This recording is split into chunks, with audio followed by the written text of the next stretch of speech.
Madame la Présidente. Madam President, Your Excellencies, distinguished delegates, first of all, I would like warmly to congratulate Her Excellency Annalena Baerbock upon her election to the presidency of the 80th session of the United Nations General Assembly. I would also like to congratulate His Excellency Philemon Yang for his stewardship of the 79th session.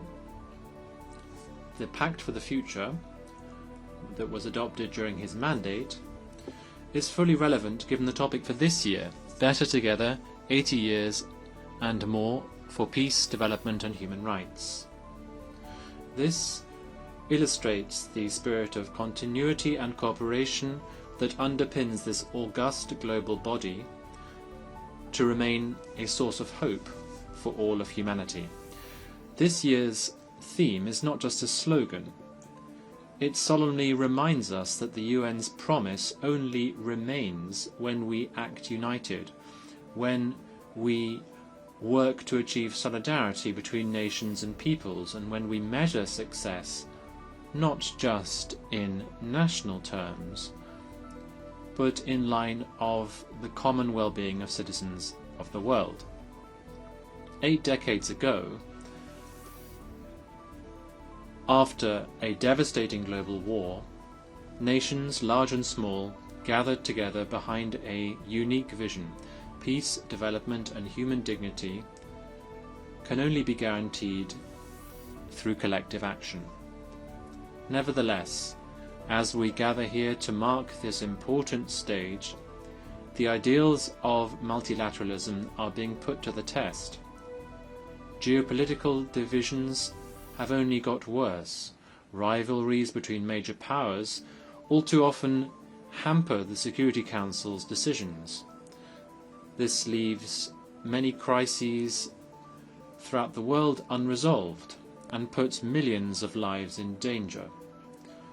The world is now facing the harsh reality that might makes right, and that interdependence is no longer the cornerstone of peace, but rather a tool of threat and coercion.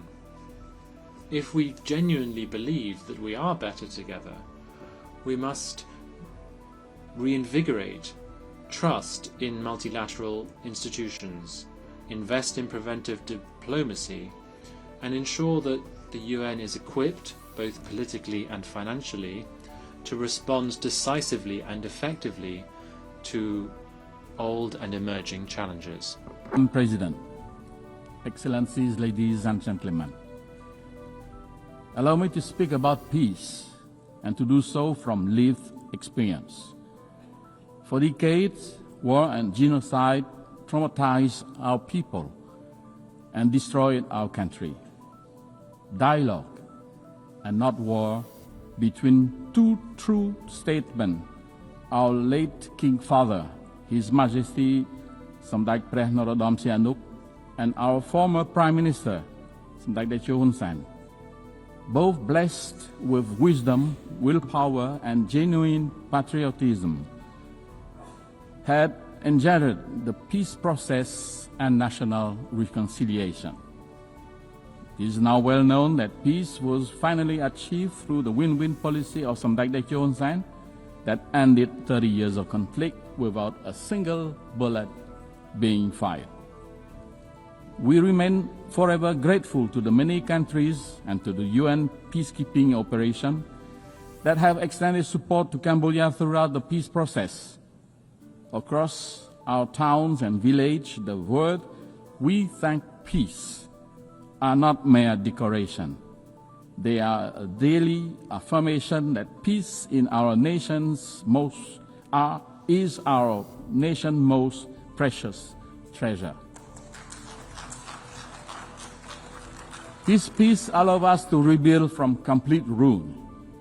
Before the pandemic, our economy achieved an average annual growth of around 7%, positioning Cambodia to graduate from least developed country status by 2029.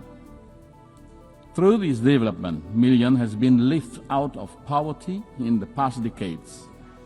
We are grateful for our partners who are supporting Cambodia towards smooth graduation through, among others, open and inclusive trade. Guided by our pentagonal strategy, Cambodia aligns its development agenda with the Sustainable Development Goals.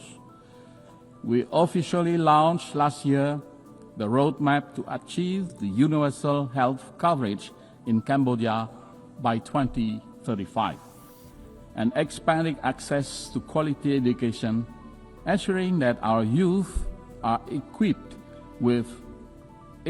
for a changing world. Our women now hold leadership positions in government and private enterprises at unprecedented level, strengthening the fabric of our society. We are firmly committed to protecting and expanding the civic space and strengthening democratic governance, knowing that development and human rights are inseparable pillars of lasting peace. On climate action, one of humanity's greatest collective tests, Cambodia has submitted its third nationally determined contribution to the UNFCCC. Last June, we signed the agreement on biodiversity beyond national jurisdiction and already deposited our ratification instrument earlier this month. These steps reflect our belief that environmental stewardship is a global duty and a moral imperative. With complete peace at home, Cambodia has been able to offer our humble contribution to peace building and peacekeeping around the world. From a country once hosting UN peacekeeping mission, Cambodia has become a steadfast contributor to global security.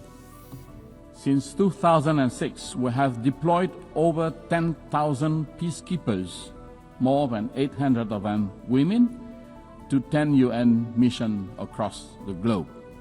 We have protected civilians, clear landmines, and support rebuilding war-torn communities.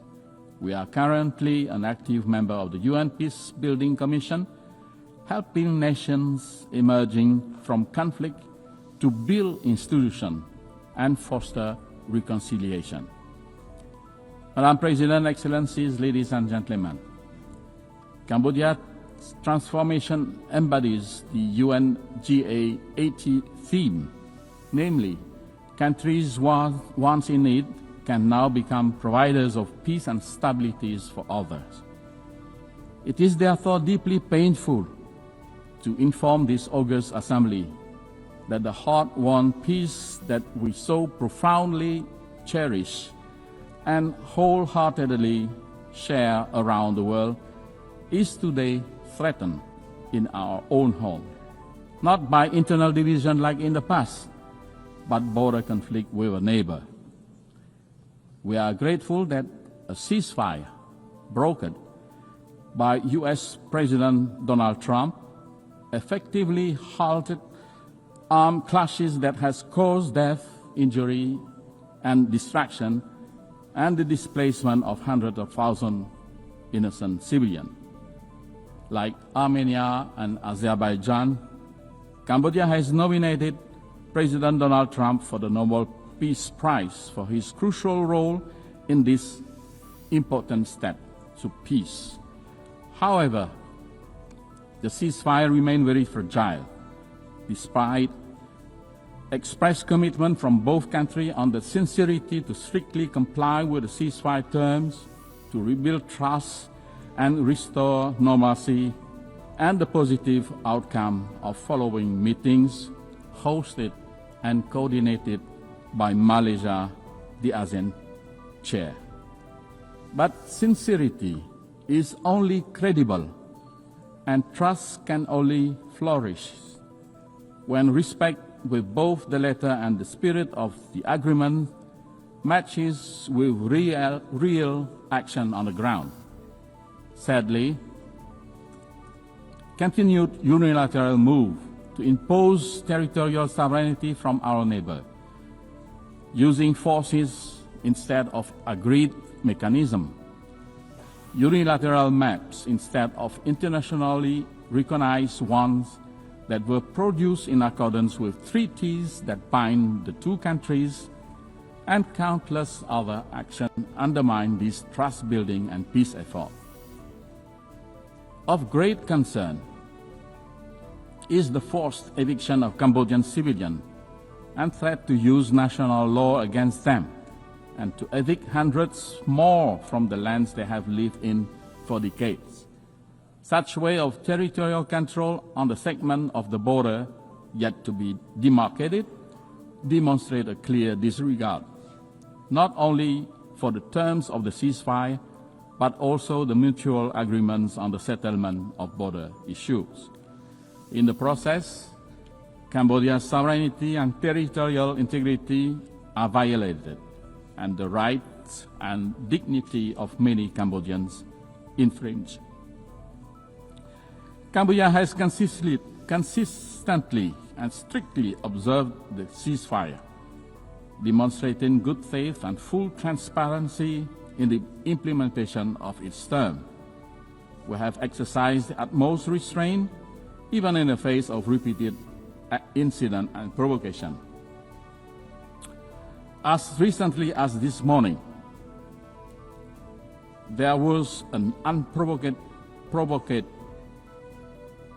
attack near a sensitive site, following an allegation that our force has opened fire first. We firmly reject such accusation.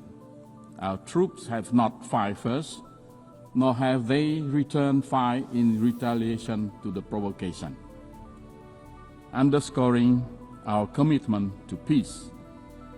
Guided by the same spirit that ended our internal conflict near 3 decades ago, Cambodia reaffirms its call for dialogue and the peaceful settlement of all outstanding issues. We urge strict and sincere adherence to the agreed terms of the ceasefire, full respect for bilateral agreements, and observance of international law, including the Charter of both the United Nations and ASEAN. We earnestly seek the continued support and good offices of the ASEAN Chair and Member State, the Secretary General of the United Nations and relevant UN bodies, as well as leaders around the world, to help de-escalate tension, encourage a peaceful resolution, and prevent any further tragedy. Cambodia is a small nation, focused on rebuilding our economy and improving the well-being of our people. We pose no threat to the sovereignty of any country. While we will always safeguard our independence, sovereignty, and territorial integrity, the use of force will only remain a last resort. Cambodia will continue every effort to restore trust and normalcy, to promote harmonious coexistence and good neighborly relations, and to transform border areas into zones of peace, friendship, cooperation, and shared prosperity. Madam President, Excellencies, ladies and gentlemen, to honor the Founder's vision and meet today's realities, the United Nations itself must adapt. Cambodia supports pragmatic, incremental reform that strengthen the UN effectiveness without undermining the Charter. We believe that key priorities include empowering preventive diplomacy and mediation, giving the UN more tools to defuse crises before they erupt, strengthening the General Assembly, which is the most representative body, by giving its resolution greater follow-up capacity and moral weight, expanding non-permanent Security Council seats to better reflect today's multipolar world and enhance legitimacy of the Council, enhancing peacekeeping and border monitoring missions, especially in dispute areas, so that small states have equal access to mediation and protection. Complementary measures such as funding, technology, and gradual legal adjustment can turn broad reform principles into concrete progress.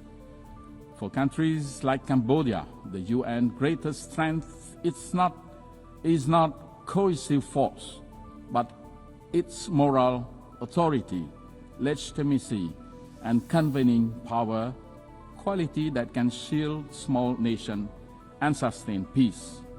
As we commemorate 80 years of the United Nations, let us honor the vision of its founders by choosing cooperation over confrontation, dialogue over division, and hope over despair.